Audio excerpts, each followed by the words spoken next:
live.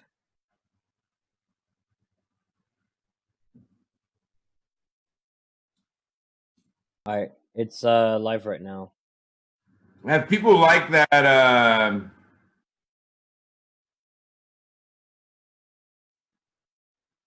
The how do you say that? Or whatever. What? When I do watch party. Oh. I guess it's easier. I mean, I can tag people now. I found a way to do that. Oh wait, hold on. Food.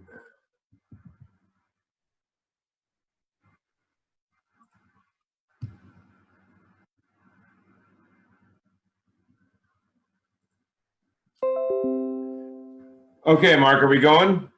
Yep, let's do this. Let me know when it's going. I mean, the volume was up, but we weren't on. All right, we are here. Oh, there.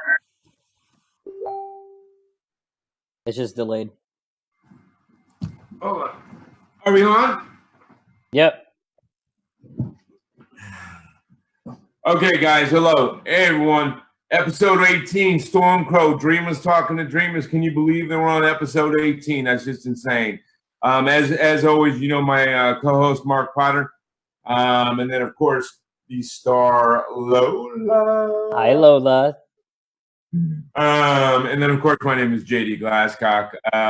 We had some great stuff going on with Blade and Blood, so that's exciting. It's starting to get moving quickly. We have some great guests tonight. We have some great guests next week. But let's get into the show. Who would you like to bring in first, Mark? Let's bring in Whitney Benson. Okay, Whitney has done a lot in the horror film genre as an actress, and I believe she's also produced and stuff like that. She has a very large fan base that are very devoted to her, and probably asked way too many inappropriate questions when she did that question app. But Whitney is a great person. Let's bring her in. Whitney Benson.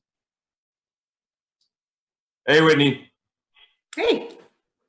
I made a reference to all those inappropriate questions people were asking you on your when you did that app. What is that app? Everyone's doing that app, man. But the Profoundly Me thing. Yeah. Ask me questions, and then like literally like 2 out of every 3 questions was about sex or something. But anyway, pretty much. Yeah. And I've seen that on a few other females that did that question stuff. And that's just what I posted. I didn't post most of them. Yeah. Let's go to my other friend that I've known for quite a while, and he's accomplished a lot as a cinematographer and director in Middle East, Europe. He's done some stuff in Taiwan. Some of his shows, he's done a TV show that was extremely popular in his home country, and then was also popular in India. He's trying to come out to the U.S. and do more work here, but he's a very brilliant guy. Say hello to Syed Usama. Hey, Syed. Hi. So everyone, you guys got the show shared or whatever you're trying to do, the watch party. Feel free to do so. I wish you could just click a button that would say invite everyone. But you can't. It's very one by one. Facebook is trying to stop people from scamming, I think, or spamming. Anyway, you guys, it's great to have both of you on. Thank you. First of all, let's start with Whitney. What is a project that you have recently done that you are very passionate about or proud of? A recent project. Oh God. Well, I recently just completed filming with Brad Twigg, who owns Fuzzy Monkey Films. We did it's kind of like a creep show, so to speak, a compilation of short stories. And in this particular episode that I was in, there was a guy's bachelor party weekend, and they hired strippers who they don't know, but we're vampires as well. So I was the lead on that one. It was a lot of fun. We filmed it like over the course of 48 hours. A feature film? It was a short. It's a Oh, I was compilation gonna say, short. man, how the heck did you shoot a feature film in 48 hours? That would be like No you're gonna- sleep. Well, my very first, I just recently walked out of a partnership. I co-owned a production company, and we filmed our first feature in 10 days. Wow. So That's pretty short, but 48 hours, you'd be like doing a feature of like stick figures and moving them and stuff. pretty much, yeah. So we, and in that production, Camille Keaton was actually in my first feature movie that I co-produced. And that has just recently been purchased by Wild Eye Releasing. So yeah, so there's that. I have, I'm cast in Flowers 2, which is a Phil Stevens production. The first Flowers is ranked one Can of I the be top the Daisy? I want to be the Daisy. right? His first Flowers movie was ranked in the top 15 goriest movies ever. So I'm stoked to do the second. And I can imagine the casting. We're casting Petunia, Daisy, Rose. We don't even have, we're just Flowers. We're just called Flowers. We don't have the name. We don't get a flower name. Oh, you Yeah. Daffodil? No daffodil. Very cool. I know horror is your shtick. So, I mean, in fact, my film is kind of horror, sci-fi horror, but I know your main focus is horror. But it's a good choice because literally there's always horror shooting. Mm-hmm. The horrors are probably the most shot genre of film that there is because they're easy to. A lot of times you can do them for less money and you can get them funded easier. And there's always a return. You can throw them to Asia or wherever, and they eat them up. And Roger Corman, I think, was one of the originators of that understanding of let me do, well, Corman was insane. So he was like, let me do 300 films every couple years of like horror. And yeah, we try to, anything we do, we try not to do, and it's hard, like you said, in the genre because everything's been replicated in so many different ways. So we try to be very original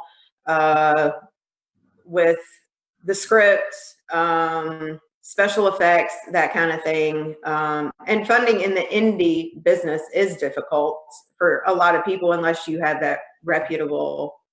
Well, it's never easy, period, but it would be probably easier for well-written horror than most. But the first one is always the hardest. As long as you, every time you're getting the funding, you're making someone money. Exactly. Yeah, it's, I just like it. I fell in love with it when I was 10 years old. I was fortunate enough not to have parents who were, that sheltered me, and they let me kind of go with it. And Nightmare on Elm Street was my first horror movie that I ever watched. And from that moment, I knew that I was going to be somehow, some way in the industry. So it took me a while, but I got there. That is, it is literally, it's any kind of success in any kind of art form or dreams or aspirations is always a beautiful thing. That is what people go for. That is their goal. That is their, when you can find something you love to do and you can make a living at it, that is the key to life, I think. Now, Syed, what is a recent project you've done that you're excited about and passionate about? I was excited about a project that we were about to do. It was in the collaboration with India, our neighboring country, but then things got pretty bad with the situation, the geopolitical situation, and it was put on hold. The reason I was very passionate about that project was it was the first collaboration, official collaboration with India. and it was for over-the-top content. So what is happening is, just like the Netflix and Hulu and Amazon Prime, our local companies of the region are getting quite big. So I belong from a country, Pakistan, which has a lot of good television. We dominate the region, by the way, and our dramas are being loved beyond borders, since we speak the same language and have similar kind of a culture from India. So there's a lot of a great potential for us. The India can be in television. Like, we are a good market for them when it comes to Bollywood films. So our television dramas are loved beyond the borders, and we were about to, and we are on the verge of exporting this television content from now on, from this year onwards. So I was What are commissioned you one doing? of You're the talking about you're trying to do a joint effort that's funded by Indian companies as opposed to. yes. Yes. So we are working for the local channels, television networks and broadcasters and production houses here locally. And on top of it, we were to be making productions for Indian companies who will be executive producing it.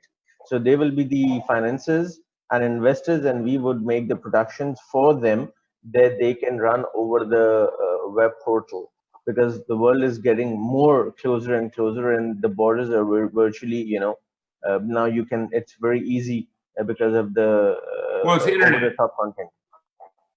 Well, Yes, internet has opened up a lot of borders. exactly. I can talk to you in Yeah. Pakistan right now. Yes. Yeah. So yeah, I mean, it makes everything collaboration a lot easier Yes. Yes. to accomplish and to do. Yes. Now, Whitney, what do you have coming up that you're excited about? And then I'll get back to Syed again. Well, I have the Flowers 2 movie that should start filming in August. Right. I have. Just remember, if you make a role called Daisy, that's mine, because I'll be your Daisy. Okay, I got you. We have that coming up. Val Kilmer, man, but you know. Right.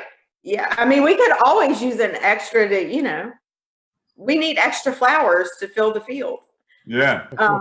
We have, let's see. I do the horror gore modeling, which is a big deal for me. And we're getting ready to do we do a lot of horror conventions. And I also do horror podcasting. So we kind of join together.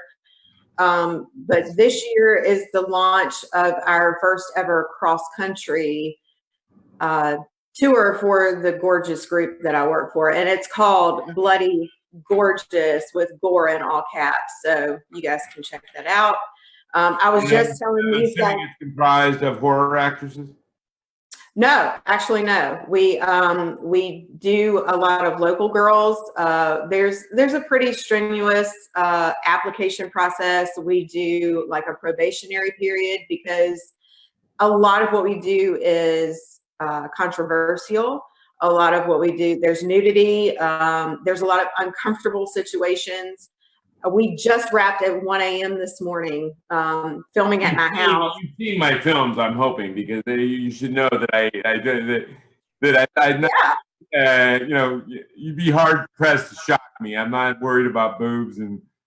Oh, well, I mean, I'm talking about the girls that we bring in, because through our app process, you have to make sure that they are comfortable with all that and everything. They can sit on the application, but then when we really put them in that circumstance, that's when it really shows. Or, you might tell me you're okay with showing your boobs, but when we put that picture out there on social media, are you prepared to deal with what your family might think or your friends might think? And we are very hardcore when it comes to that. It's I was in my pond at 11 o'clock, and the pond was about 30 degrees when I was in there. So I was being drowned. So you have to be willing to do what it takes. And we put people in these situations because we want real emotion. because a lot of these girls don't have. What are you doing? You're doing still photography with this group, or? What we did last night was actually a little bit of everything. We did little short clippets of film, and then we did still photography. It was kind of a combination of everything, and a lot of these girls don't have acting in their background. You'll have to give a link to Mark. He can put it in the description of the show, and that way people that are interested can go check it out. For sure. You know, but Syed, what is a project upcoming besides the one you already referenced that you're excited about? Yes, something pretty big for me. It is. So what has happened is last year I started working on a project in UK, which has nothing to do with Pakistan, and it is everything to do with me having another collaboration and international project in UK. So we got our fourth draft ready. It's a feature film, and I did not know that whether what to expect, but we were working on a project. But then there's one company called Golden Crab Films. They got interested in my project, and I am in negotiation with them. Probably will be done and finalized in this month, and we will be going for the production of that feature in London in September. Very cool, man. That's very beautiful. Thank you. Thank you. But you didn't write it either. You're in negotiation to direct it, right? Yes, yes. But the central idea was mine, and my writer, who I'm all grateful to him, Chris Newton. He adapted the idea so well that I can't even say that it's my idea now. Yeah. Very cool. Yeah. Well, that's what a talented writer is supposed to do. Yes, he is. He's a very talented writer. He's very good with words.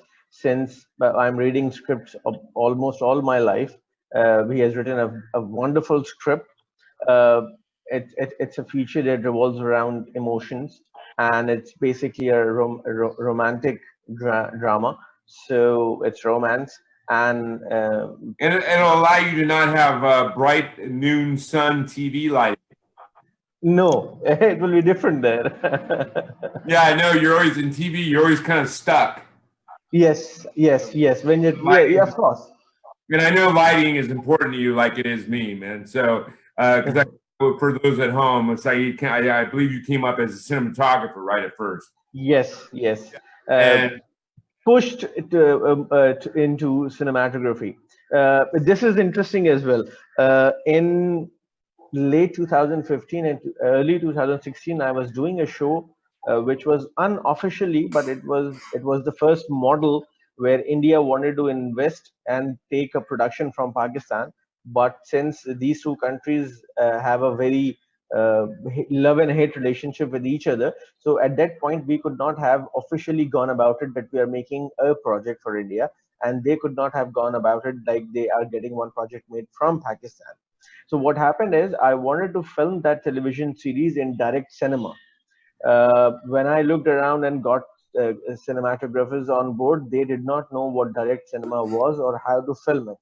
So what had happened is I had one cinematographer to do the lighting, but I had to take over the operating camera section because I had to film it like in direct cinema. So you're being a Rodriguez. You were trying to direct and shoot at the same time. Pretty much, yes. For that project, I was forced to do it, but now I love it. And since it's been like 4.5 years that I'm filming all my projects myself, so I've taken the official credit of director and cinematographer. Yeah, see, that would be hard for me just because my noir lighting is so minutia and dependent on like where the actors are and then framing. I need to have that step back out of the lens to be able to see it. But I hear you. You guys are. I know in your TV show you were like, we talked when you were shooting your TV show. And Yeah. show is like, I was even joshing with you, I think, going like, God, how much brighter can that set get? You know, in TV, you got to do that. For those people at home in TV, because it's Yes. TV, Yes. everything like full room lighting, full bright lighting, all Yes. everywhere. Yes. This part. Yeah. And This so part of. you don't have a lot of control Yes, over. this part of the region, they like brightly lit things, because television is all about TRPs and making money. So if you're not showing something that the people are not getting or they're not used to, there's no point. So yeah, No, I think you did one scene though, because I think I remember like less than half a week later, I remember seeing one scene and you were excited to show me because you got to play with yeah. a little bit. I think it was like a romantic dinner or evening outside. Yes. And Yes. got to play with it a little bit. Yes. Every now and then every now and then I try to get away with the rules and break the rules and show something different. Yeah, I would be hard pressed in TV because I don't like rules, man. But So, but yeah, and I remember. So this feature is probably going to be awesome for you because you're going to be able to control yes. everything and Yes. do it how you want to do it. Yes. But I'm going to get back to you in a second. Whitney, Sure. What is a really, really, really passionate future goal that you have that you want to accomplish in, say, the next few years?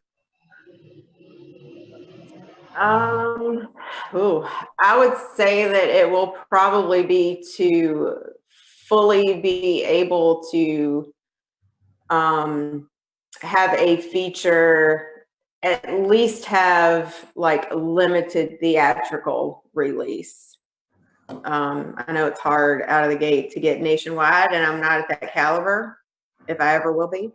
But I would definitely say to do a full feature with limited. Fortunately, the way that system works is it's always like name actors, like who's on. Right. Unless as a filmmaker you get big enough where you're.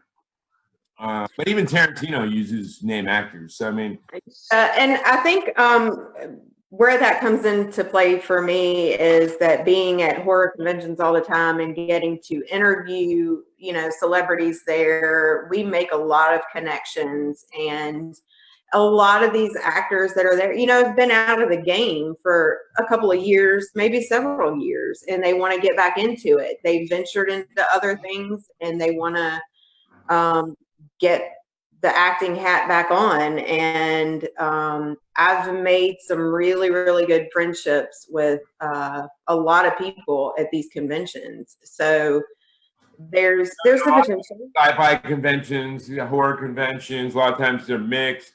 Comic book conventions. They are great places. I mean, we plan on one of our major marketing ideas and pushing Blade and Blood is going to be getting a booth at a lot of these kind of conventions. You know what I mean? Yeah, we do, because I do the horror podcast as well. So, and then the group that I model for, we like cross-contaminate, and we do like live in the minute.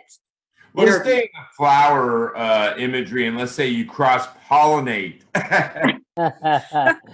Pun intended. Yes, I know. I'm a humorous, witty guy. Yes, I do. Anyway, and it's not all genetics either. Okay, so your push then is to your main dream or aspiration is to get in a theater released film. Well, like I always say, man, you're the captain of your road. You want to go make it happen. Absolutely. So, take the steps. All great things are just a bunch of little steps. So, as long as you keep stepping, you'll get where you're trying to go. Sometimes it's not exactly how you envisioned it, but you'll get there. Everything happens for a reason. Yeah, believe me, it does. And then Syed, what is same to you? What is a giant aspiring goal that you want to accomplish in the next few years besides what we've already conversed about? launching myself in the UK industry and in the US industry. That would be my next. These are the two goals that I've kept for myself in the next coming 5 years. Well, if you ever wanted to dip down back into DP and cinematography, I would probably use you, man. Like, you have a great eye. Thank you, thank you, thank you. Here you go. My first job coming up. Yeah. But you have a great eye. You have a great understanding. thank you. I mean, Next time when I'm visiting that noir thing, man. Thank you. Next time when I'm visiting US, if you are planning something, I would love to film it for you. Yeah, we'll see, man. You never know where life is. Right now, my focus is Blade and Blood. So I've been, the last year and a half, I could have shot shorts, but I've shot so many like short films and stuff. You get to a point where it's like, you know, I want to do something. I want to do a feature. True. But you never know. I mean, sometimes I have people ask, and I'm almost tempted to just throw another short out just to keep my skills chopped up. Exactly. Yeah. I'm planning myself a few shorts here in Pakistan on the social issues to bring about. In fact, one of the scripts are ready, and we're working on another one. So by end of this year, I will be done with both of them. Very cool. I remember you, I think, putting a thing out looking for writers, I think, for that. Yes. I'm assuming that's what that was for. It was for the UK project. After that, I got Chris Newton on board, and he wrote me a wonderful script that we are going into production later this year in UK. Oh, it's for the feature. Yeah, it was for the feature. Yeah. Very cool. You must have written that fast, because that's not too long ago that I remember seeing that ad. Exactly. He writes very fast and he writes very good. Yeah, very cool, man. I think the key with now, some people just write slow, some people just write fast. The key is also like what you're writing. Yes. In current day, where it's a bunch of characters and not very many locations, and it's dialogue heavy, that's a little easier to write than like if you're doing a sci-fi where you're creating the whole creating yes, true. Like everything from scratch, then that takes a little longer. True. I got lucky because the genre and the theme that I was looking for, he liked the genre, and he already knew a lot of things about the plot and things. So we just clicked instantly. Very cool, man. And you guys had, I'm assuming, a little money behind you so that you could just focus on writing? At that time, it was only a leap of faith. I just told him to write the script, and I know I will do something. And he said that I'm here for the writing and the creative part. I'm not concerned a lot with the money right now. And then a couple of months later, exactly 8 months later, we got a production company to back it. Very cool. Well, has it been that long since you did that ad? Yes, it is not. I don't remember. It seems like not too long ago that I remember seeing that. It was just, it was I probably June or July last year, 2018. Maybe time goes by fast, man. It does. Yeah. Next thing you know, I'm looking up at the screen like tomorrow, and I'm not free, man. Yeah, but I'll have a little walker and stuff like that. Yes. The glasses will be 3 times as thick. Probably. And then Mark his hair will be down past his ass. No. My hair will probably be down to like right here. And you'll be wearing like a yellow dress. Nope, no yellow dress. I did say last time that I would wear a yellow dress on the first day of production. Okay.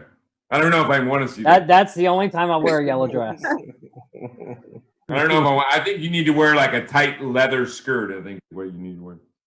A tight leather skirt. I second that. That's great. a tight leather. Is my name going to be Daisy too? No, we can be Rose or something. You can be Rose. Petunia. Very, very, very cool. Okay, so where we left off, Whitney, what actor or writer or director would you love to work with more than anyone else? Oh God. I hear shit about this all the time. I don't really care. But it would be Rob Zombie. Rob Zombie, why? He's a good, he gets a little over the top sometimes with some of his stuff, but he's a very solid, skilled. Absolutely. I don't know if he wrote his films. Did he write his films? He did. Mm-hmm. Yep. Yeah. So, I mean, his stuff is solidly written and creative. But well, people just give him shit because it's either he's one of those people where you love him or you hate him. And then, yeah, but usually it means he's a talented artist, because really talented artists mean they have a very singular, unique vision. Right. A singular, unique vision is going to be that energy of we love it or we hate it. The only enemy you have as a filmmaker is indifference. Right. Absolutely. If people give a crap about your stuff one way or the other, then you probably should start worrying more. It's like Tarantino. There are shit tons of people that hate Tarantino, and there are shit tons of people that love Tarantino. Exactly. People that have no opinion about Tarantino. Right. I just love that the way that he's evolved from House of a Thousand Corpses, where it was kind of campy and that was a little over the top, but I loved it. And then we went to The Devil's Rejects. That was so gritty and I mean, he's not very prolific. He only does like a film like every 5 years or something like that. Yeah, pretty much. Then from Devil's Rejects, it was Lords of Salem, which is that slow psychological mind thriller kind of movie. Then he has 31. I liked 31 because it did have that found footage element to it. But I am stoked to see Free from Hell. I am counting down. I mean, he gets money and he gets his films made. I mean, he's very, very, very idiosyncratic. So, yes. And I've heard he's very likes control over everything. So that probably limits. He has OCD. Yeah, in the sense of how often he can get the funding to shoot. So it's probably that's one of the probably reasons he doesn't shoot it except like every 4 or 5 years.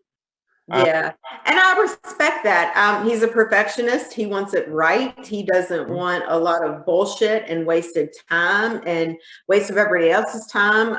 Him and Fincher should sit down and talk. I fell in love with his music many, many years ago.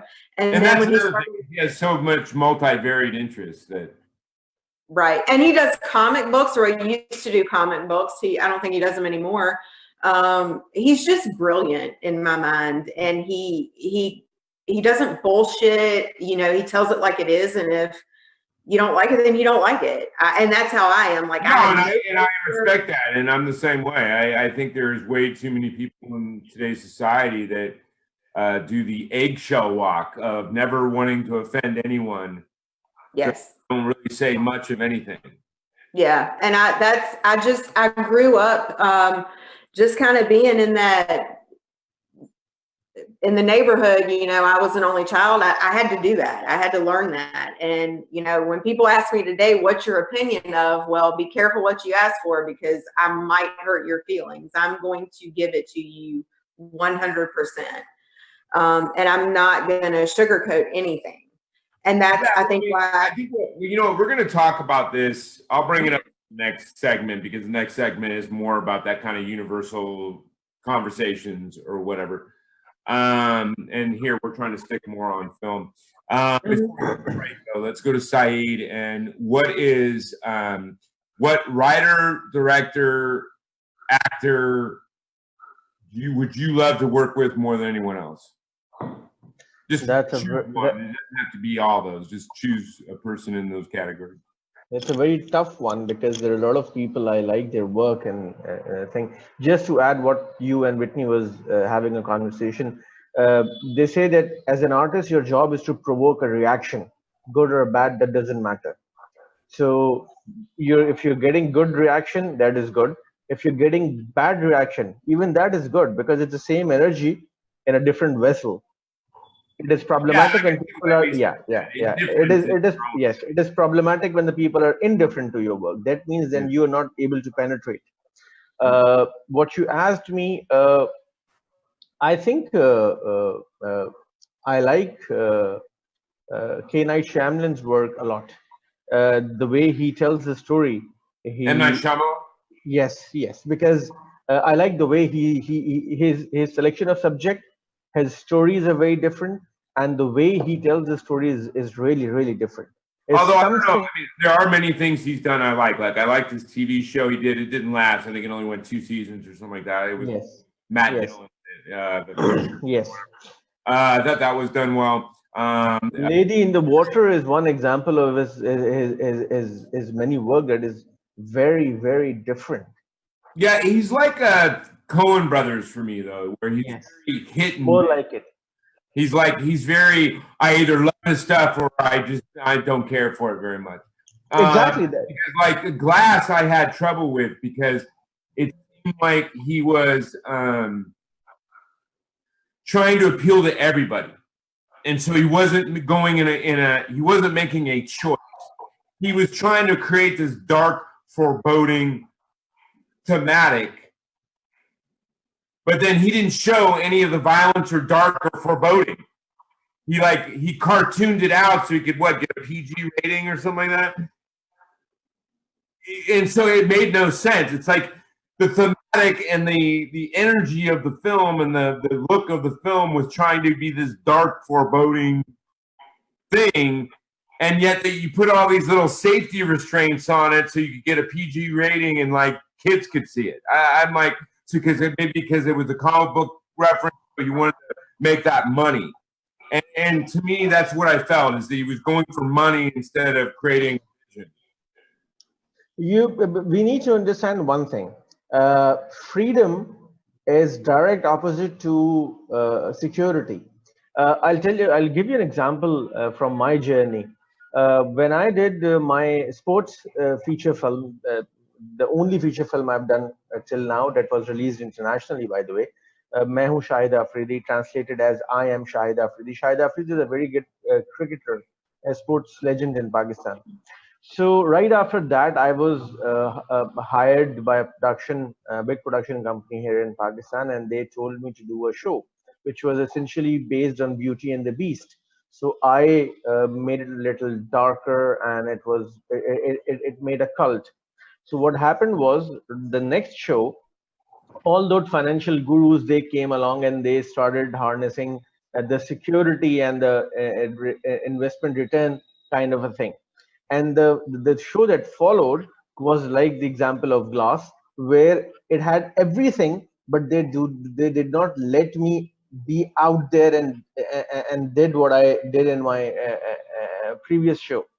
So and that did not went very well, the second show.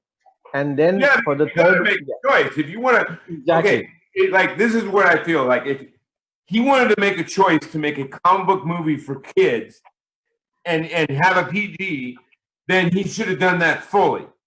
Exactly. A dark and foreboding Do adult. it fully. Yes. He should have done that fully. Yes. Yes.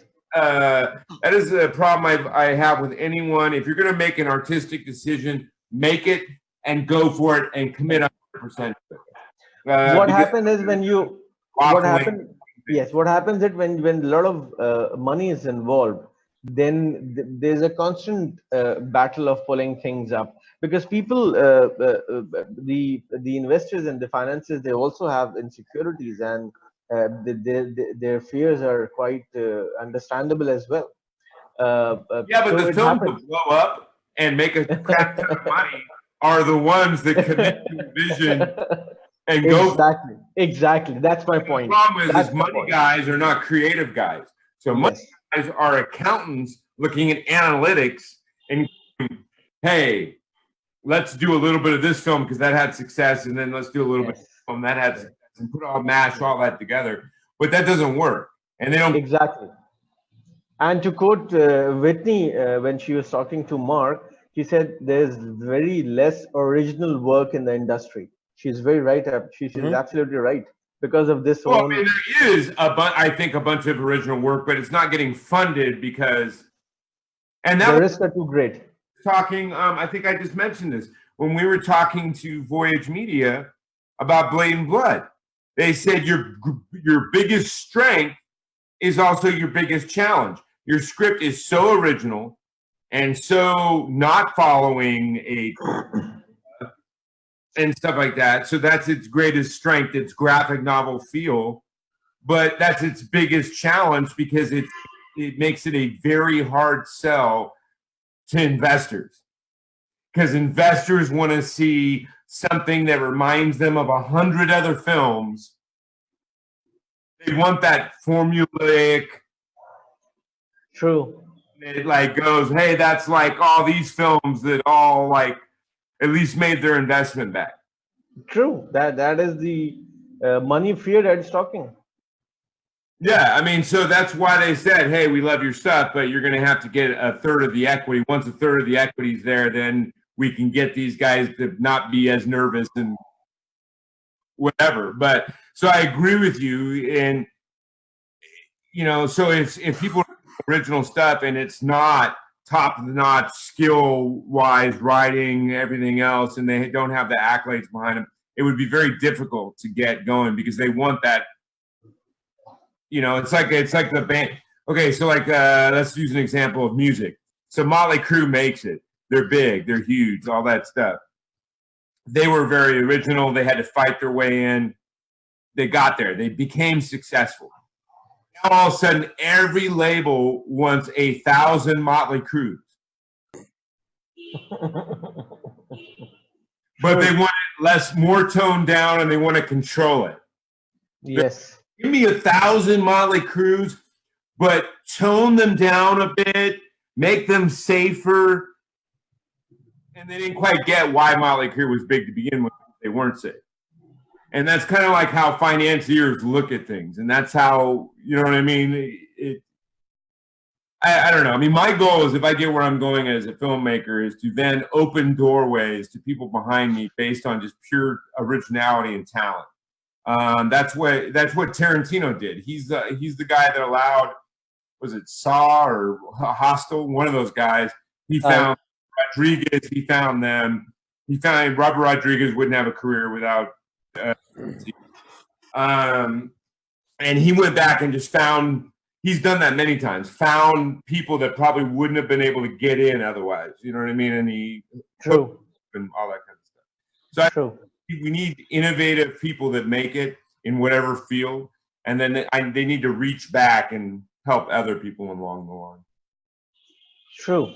I think that is one of the responsibility of an artist to let other artists benefit from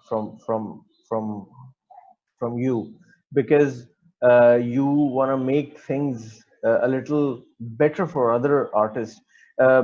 Actually, around the world, if you're an artist, life is already difficult.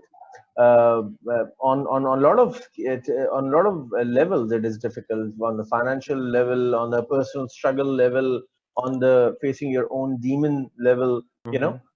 So yeah, so because you artists also usually pursuing their art. So even if they have a normal job, that normal job is not as advanced fiscally. Someone who is focused on that side of it. You know what I mean? Like, if True. You know what I mean? So they're just doing the job to pay bills, but their focus is over here. Yes. So that's yes. So if anyone, this is what I think. If you are successful and you are making money from what you love, as you mentioned, at least try to pick one artist and help them in achieving and attaining their own goal. I remember day before yesterday, I was having a conversation with one of the actors who is struggling, and I gave her a roadmap and said that when you find some success from this route, pay it forward, help somebody else get there. Definitely. Now, Whitney, back to where we started.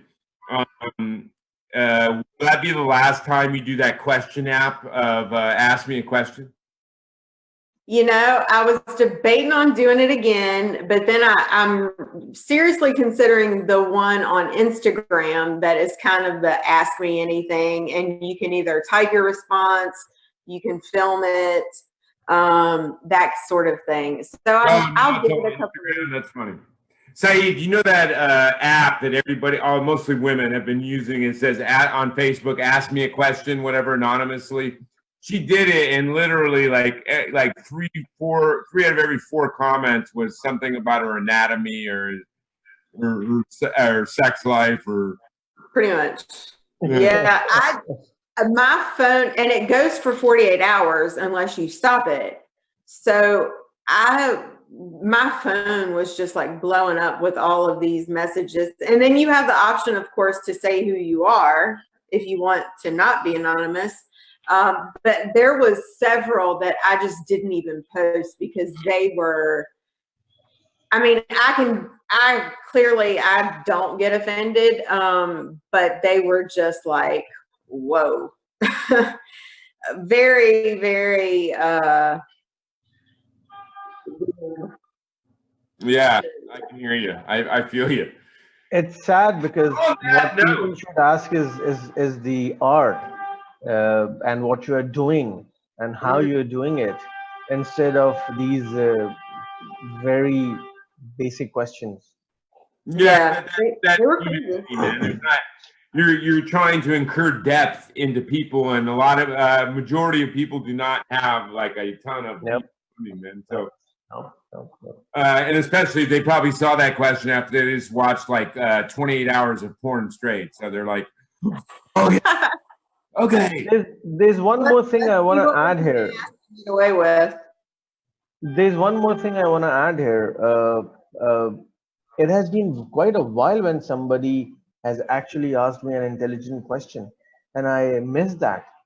Honestly speaking, I sit in meetings where there are people who have made tons and tons of money more than me, but when they speak, I wonder what they think. Yeah, but did they inherit that position, and are they There from are a a lot of family that gave them all the legs up to get into that position? Just there because are all of them. man does not mean that they are intelligent. Does not mean that they are any of those things. I believe me. I've spent 8 years as a stand-in and union background actor in LA on every kind of TV show, feature film you shot in LA. And I was shocked sometimes. I'm like, how the hell are these people have this job, man? I'm like, whether it be a TV show that's like they're spending $5 million per episode. Yeah.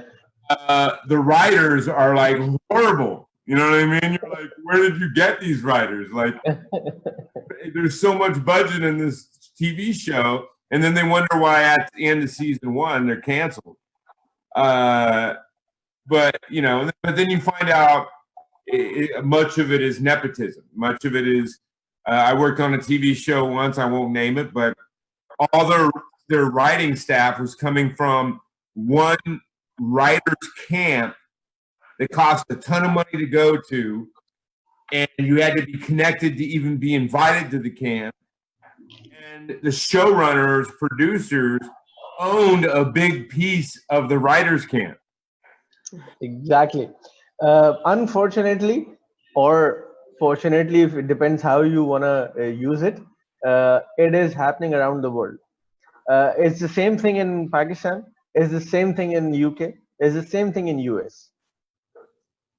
Yeah, it's just, yes, I know. It's always going to exist, man. It comes from the same concept of thousands of years ago, where you had the nobles and you had the peasants and you had the merchant class and you had.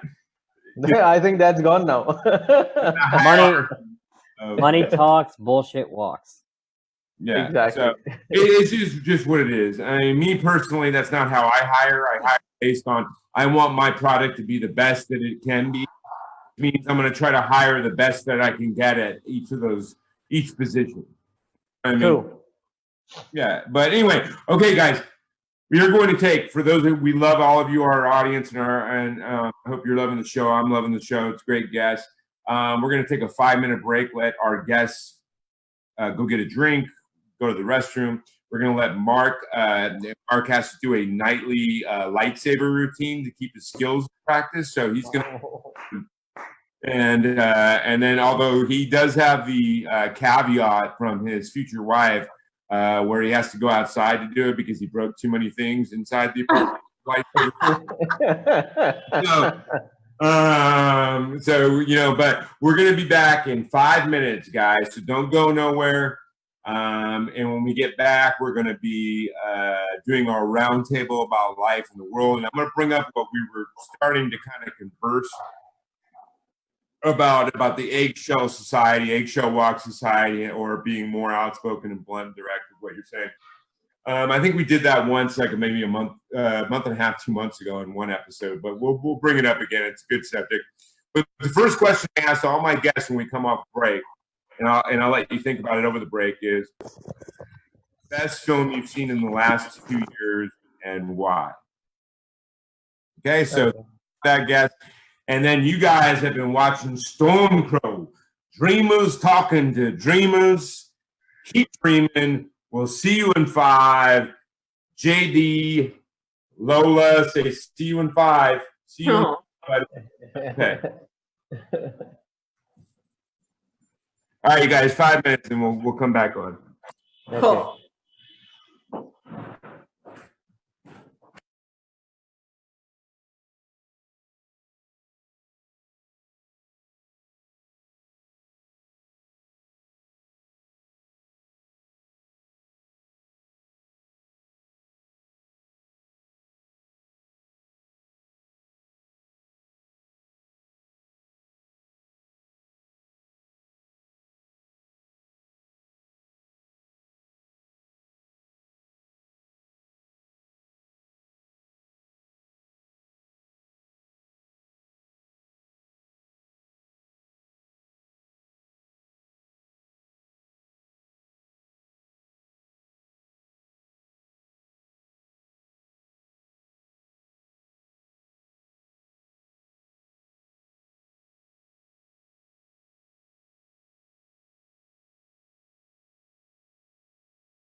anatomy and her comfortability in it. She gets hit. I'm not there No, to. but I know who you are, brother. You don't need to defend yourself. I'm just saying. I think she's a great actor. I Yes, think she's a great actor, and I can. There's one of the character, the main protagonist's elder sister, which she does a fabulous job too. Yeah, I will. I'll send her a message. Please, thank you. Whitney, I just one thing. I ready? respect your work.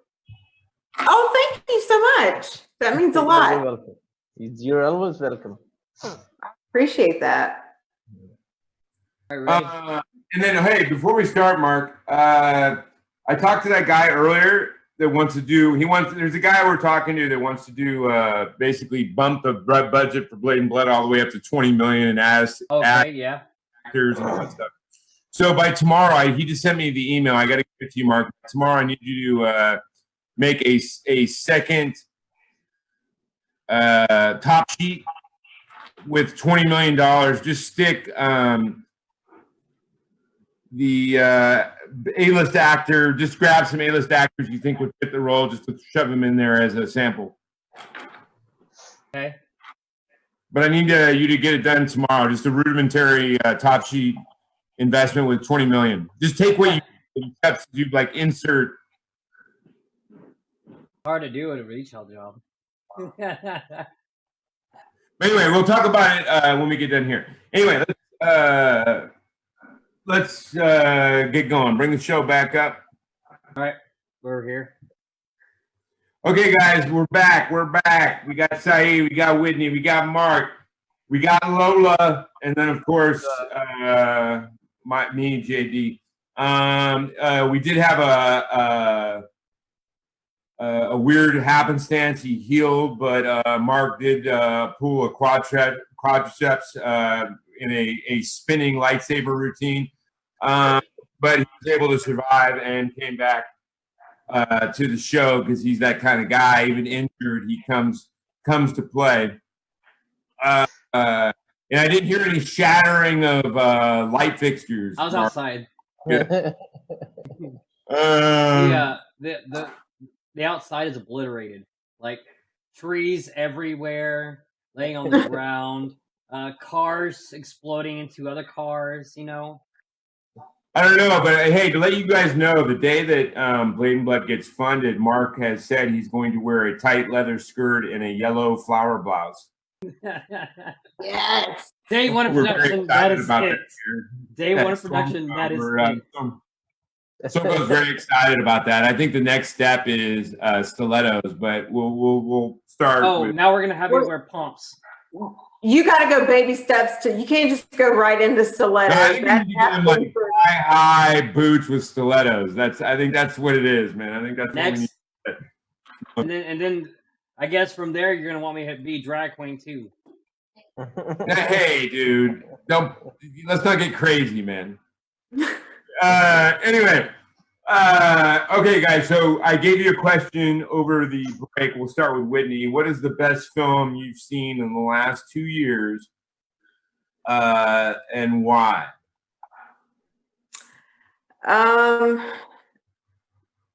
Probably, and we were kind of touching on it at the beginning about originality and that kind of thing. So I might have to eat my words. Well, technically, maybe not. I recently saw Us.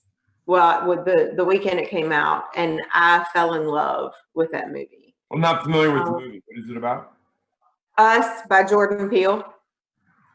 Okay, I know who that is. He's doing that, what they're calling horror, but it's kind of its own thing.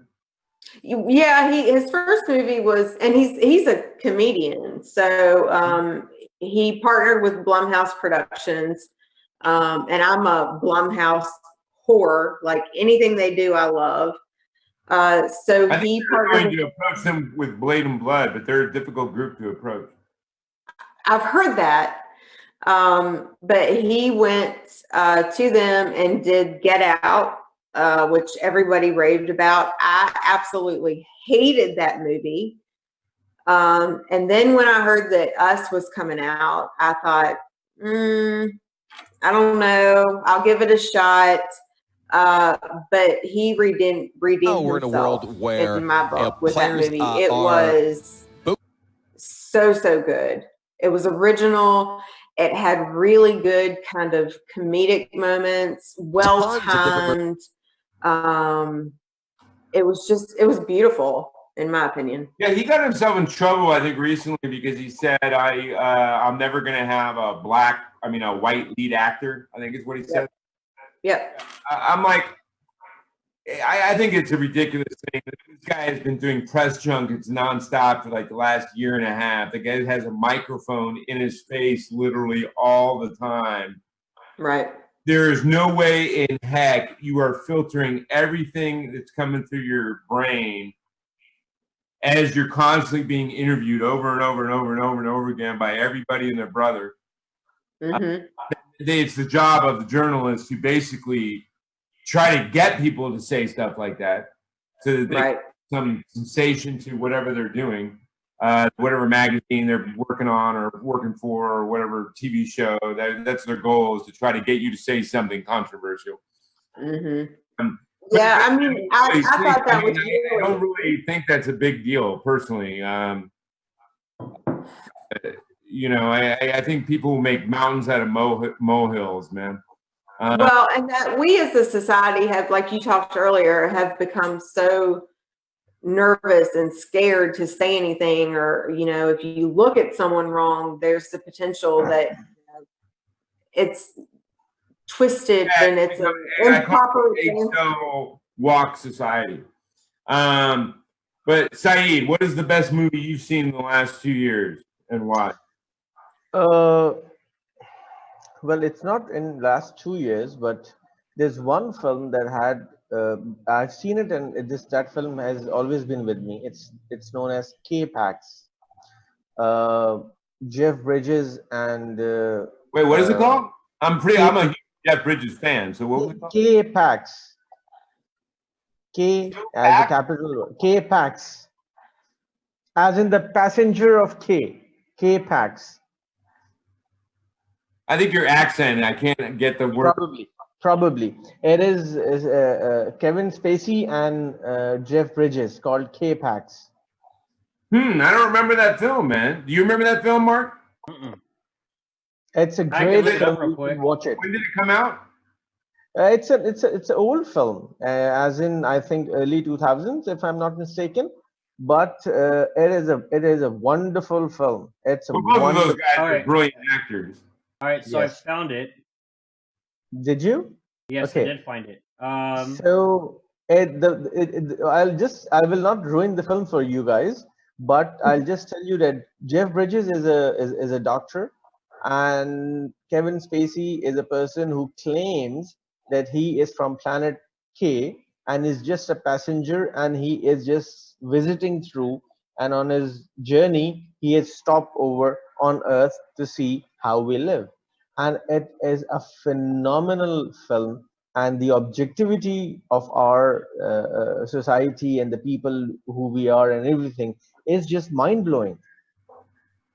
Very, very cool. I'm gonna have to check it out. I mean, I had seen so many movies in my life that maybe once I start watching it, I'll realize I saw it 15 years ago. But because Jeff Bridges is probably the actor I would probably most want to work with.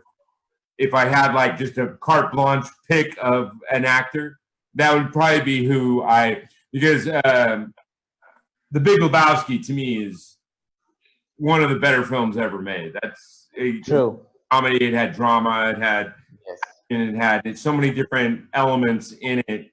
And we talked about that earlier, how the Coen brothers for me are very hit and miss, but they hit a home run with that film. I also thought No Country for Old Men by the Coen was a brilliant film. But then I after 15 minutes of Fargo, I was falling asleep. So you know what I mean? So that's why I wouldn't put them in, even though I think Lebowski is one of the best films ever made. I usually don't mention the Coen brothers when I'm talking about inspirations as filmmaker. Usually I think I tend to go with more filmmakers that are a little more consistent, I think. Sergio Leone, Of course, the great master. Tarantino, Rodriguez, Del Toro. I think those filmmakers are a little more consistent with what they're doing. But the Coen brothers have come up with some amazing things. They did, yeah. And Del Toro, in Shape of Water, he did he actually made a classic more sensible. Yeah, and I mean Del Toro is probably one of the best cinematographers there is. And I mean that guy, his color palette and vision when it comes Beautiful. to and costuming and the background set and all that stuff. I mean, all of his movies always look absolutely beautiful. I mean, and I always ask when someone asks me what noir lighting is, or you know, I mean, I have obviously my own particular flavor of noir lighting that I do, but I always tell them to watch Pan's Labyrinth. That's a masterclass in noir lighting. True. So, but yeah, I hear you. Now let's talk about what we were going to talk about. Where I said earlier I was going to bring it up. This eggshell walk society. We talked about it, I think, in an episode maybe a month and a half, 2 months ago, which is amazing because if you didn't have, like, let's say comedy, if you didn't have people like Richard Pryor, Eddie Murphy, people who were throwing racial jokes out nonstop, you wouldn't have anywhere near the movement of trying to get rid of racism and coming to terms with racism that you have if weren't for those guys, because they made it okay for at the office for a white person and a black person at the same office around the water cooler to talk about that stuff. Because both of them would go, "Hey, did you see Eddie Murphy's Raw? Oh my God." And they would start talking about that, even though those things were very, like, a lot of racial jokes and a lot of those kind of jokes. It made it okay to broach those subjects, you know, because you had people in comedy there, or in film, or in books, or in whatever it is. They went over the edge and said things that maybe they shouldn't have said, but it was powerful that they did say it with no filter. They said it with no filter. And it's only by those actions that you open up barriers and boundaries and create a better society and a more understanding society. It's only by those people, in my opinion, going out over the edge and saying those kind of things and doing those kind of things that expands our spirits and horizons and our ability to deal with each other. So if you live in a society where everyone's supposed to shut up and not say anything controversial or say anything that's going to make anybody uncomfortable, you are basically stifling your society, and you're going to retrograde and reverse, and which is what we've been seeing. We've been seeing more and more racism, even though for 3 decades, we're seeing less and less. Now we're seeing more and more and more because, in my opinion, because everyone's like not supposed to say what they mean or mean what they say or say anything that's people uncomfortable or offended, or I don't know. To me, all that does is burgeon hate, burgeon lack of trust, burgeon all those things. But anyway, let's talk about that. We started with Whitney on the last one. We'll start with Syed here and then go to Whitney. Syed, what is your viewpoint on this eggshell walk society, I guess, for a better term? I have a very objective point of view because since I am not living in US, I can see this thing from a little far. We have our issues of the society, but honestly speaking, if you're not talking about something that is sore, that means that you're hurting, and you should talk about it, and you should ease the thing, and you should get over with. I think in my society, the biggest thing is the women right issue. And we are not talking about it, and this is the same mistake that what we are doing. We should talk about it more, and we should get over with it, because once you start talking about it, you actually put things to their normal proportion, and you understand the problem much more better than going in a hush-hush approach and not talking about it and putting it under the carpet and dusting it away. Yeah, because then nothing changes. Exactly. And you go on defensive, and unless and until you don't realize that you were wrong here, you would not grow as in person and the society as well. Thanks to social media, now the world is coming closer, and and it's very hard to suppress things, because everywhere, once in a while, that one person who has the torch in his her or her hand, that he blows it and he just throws it away, that this is what's happening, and then you start the debate. So I see these individuals as pocket of energy who actually set things into motion. Okay, I agree, and I think as a society, and it's not just the U.S. In the world, there has been this movement in the last 10, 15, 10 years maybe of don't ever say anything that's offensive to anyone. Don't ever, let's worry about everybody's oversensitivities and stuff like that. Me personally, grow some effing thicker skin.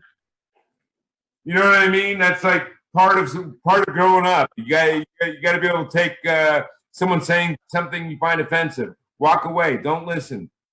I don't know what you want to say, but getting offended is just handing power. Now, personally, I also think there's a reason that is promoted, that this eggshell walk society is promoted, because people can get away with more if no one is trying to offend anyone. If no one's ever You're right. they find offensive, it allows the powers that be and big giant leaders to get away with more stuff.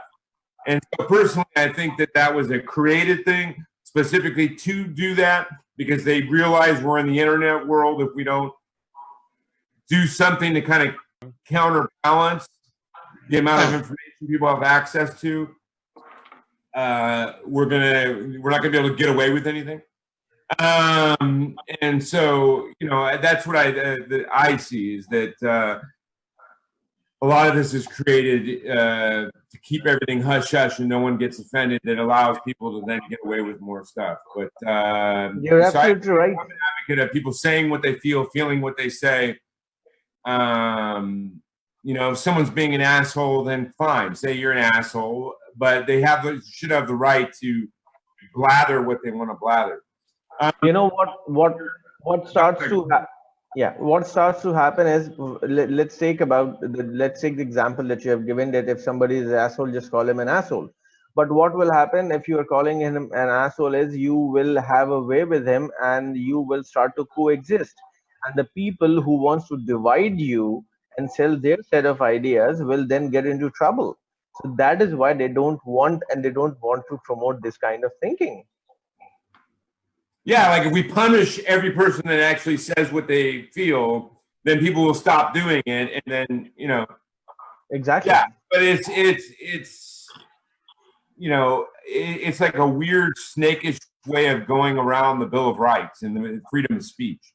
It's like we can't legally punish you for saying it, but we can create this society where you lose your job, you lose everything, because these little groups will make a sensation of, look, he said that. He offended all these people over here. He offended all these people over here. We're not going to buy your product or your movie or your whatever.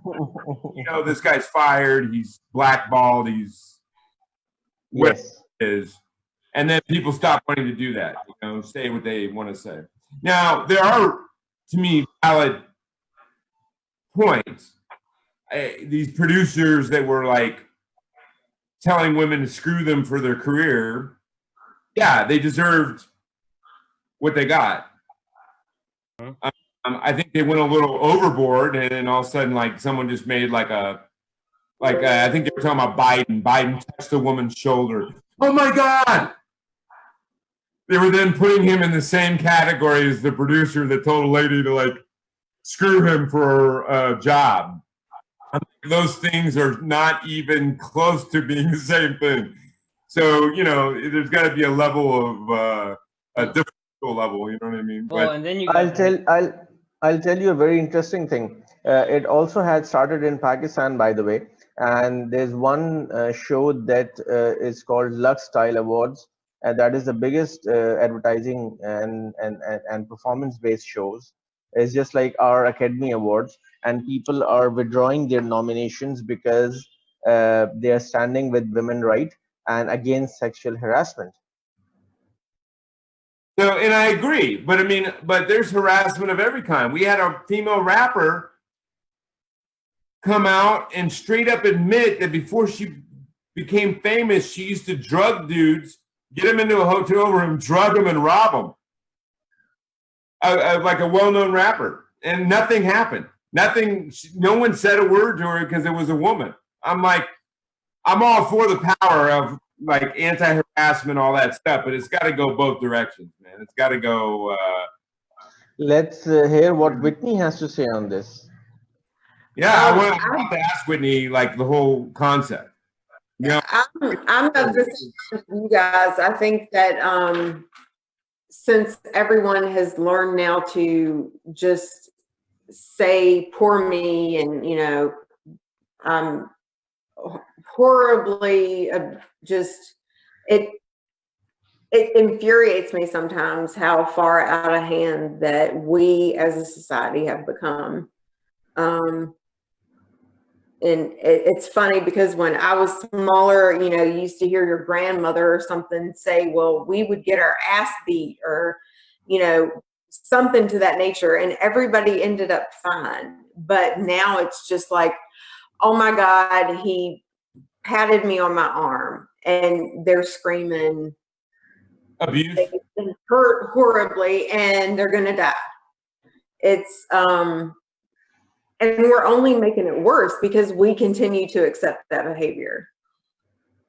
So You had a couple I of just want to stay in generations my that were not house. parented, really. You know what I mean? They were not. Yeah, exactly. There were no taught consequences. They were not taught punishment. They were not taught.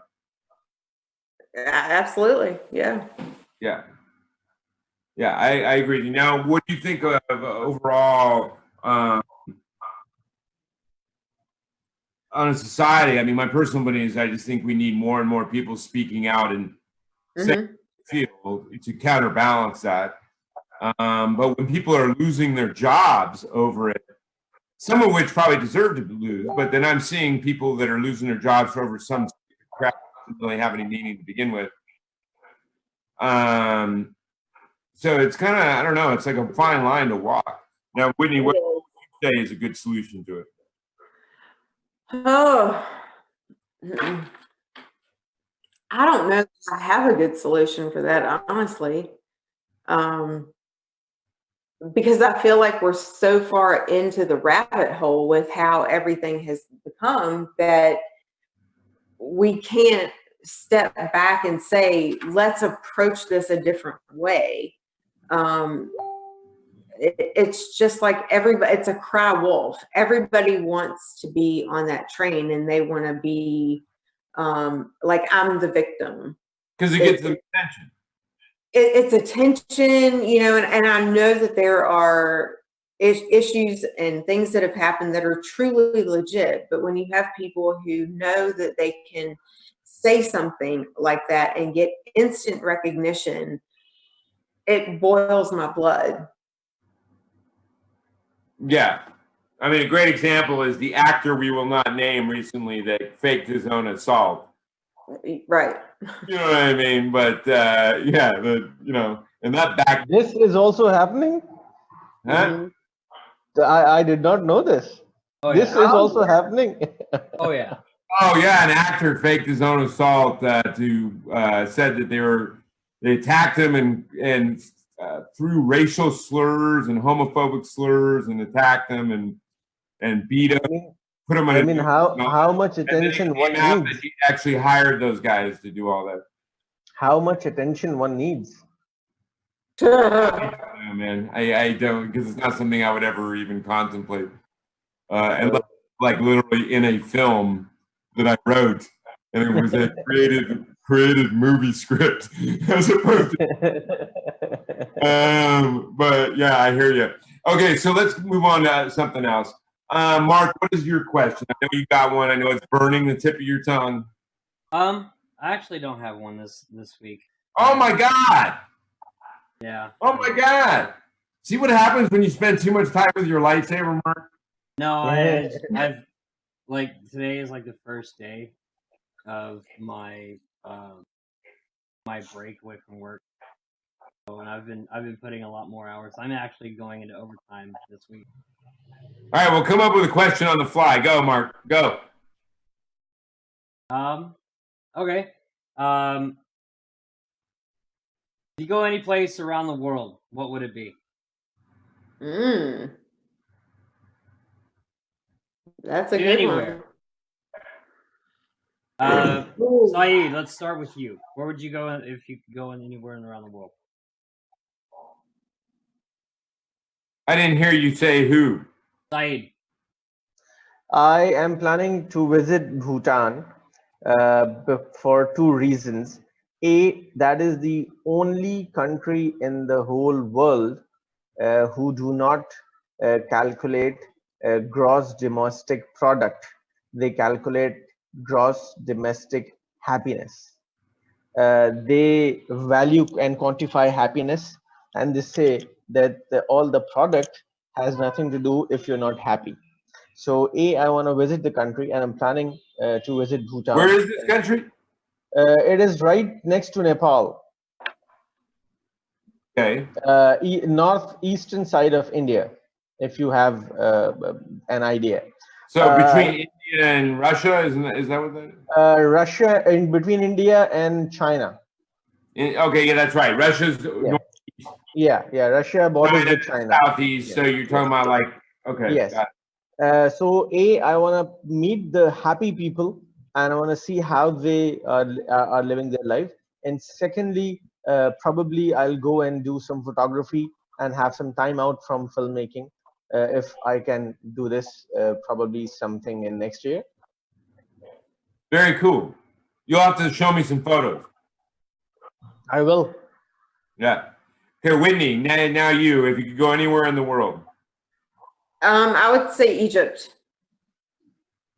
And why Egypt?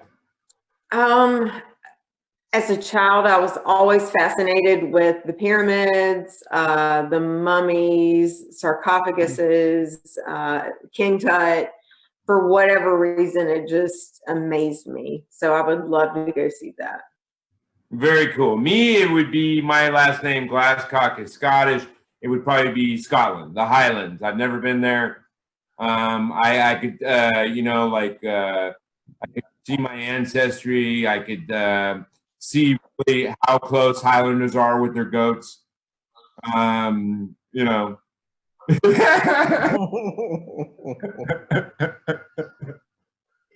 Mark, where would you want to go? Where I would like to go is actually, since I am spiritual, I would actually like to go visit Buddhist temples around the world.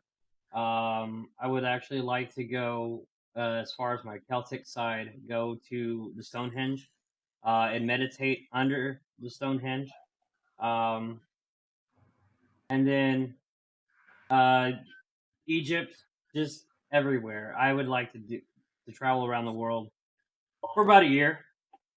I've been to Egypt, Whitney, and I've seen pyramid. The first time I remember when I was standing in front of the pyramid, I did not had any reaction to it. It is so enormous and it is so gigantic, and to be able to know that a man, as in it's man-made, it just overwhelms you. Well, and man-made at a time where they didn't have Exactly. cliffs and cranes and.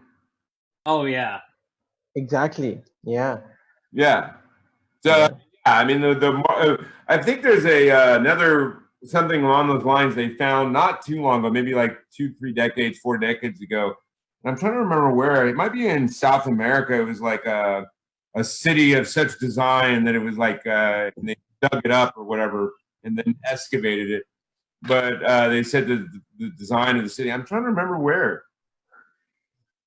But they said it was as old as like the pyramids and all that, like probably like ancient city. But the Mayan civilization is the same. That was probably, it might have been that, but the architecture architecture mathematically and the way they build it was so they you know they were just in awe that with such primitive tools at the time that they could create such a insanely amazing thing that we probably wouldn't even be able to replicate today. You know what I mean? That it was aligned to the stars almost perfectly. It was like well, that's because we're all connected. We're all we're all connected. We're multi-dimensional beings living in a simulate. Well, reality is a simulation within a simulation. all right, Mark, hold on, man. I'm gonna have to smoke a lot of weed to just encompass all that. I'm just a spiritual being having a human experience. Well, I mean,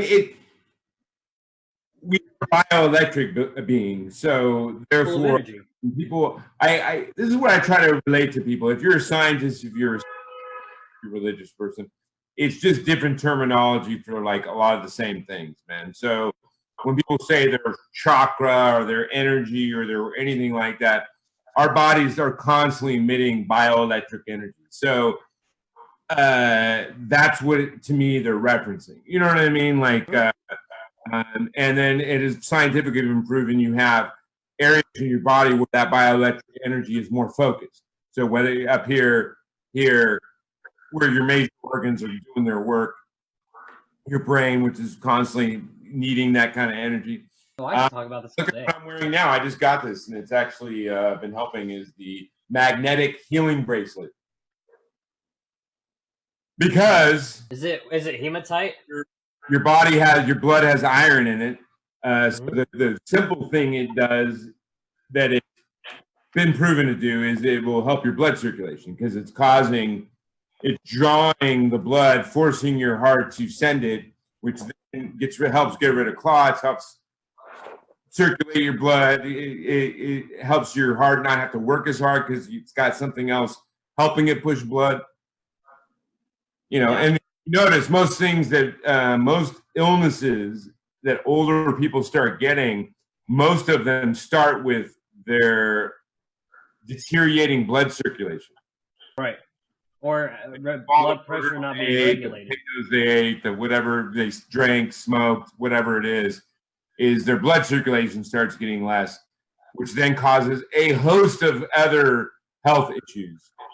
Right. Because your blood also is carrying your white blood cells, which is what fights infections, disease, broken bones, all that kind of stuff. So, but yeah, I agree with you. I think we're energy, you know, so whatever terminology you're using. And then I have always believed that there is probably, as it is in the body, there's probably places on Earth where energy is more coalesced. Well, yeah, I mean, you got the ley lines. Yeah, you can call it that, yeah. You get the ley lines, but they also believe that pyramids are beacons of power. Although I don't think you should ever have to get in a line to be laid, man.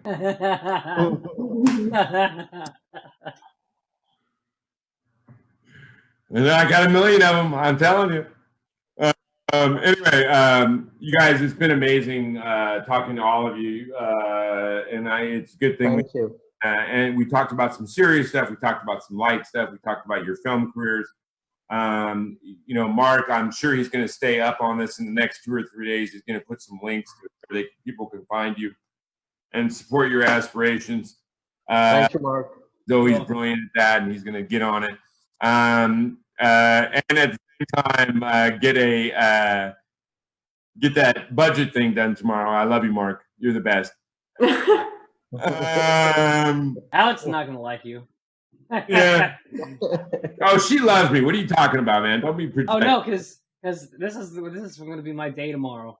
Come home from work, probably like I think 5 or 6 o'clock, and then work on that budget thing for probably about 4 or 5 hours. Yeah, but the end goal is a good goal, man. It is a good goal.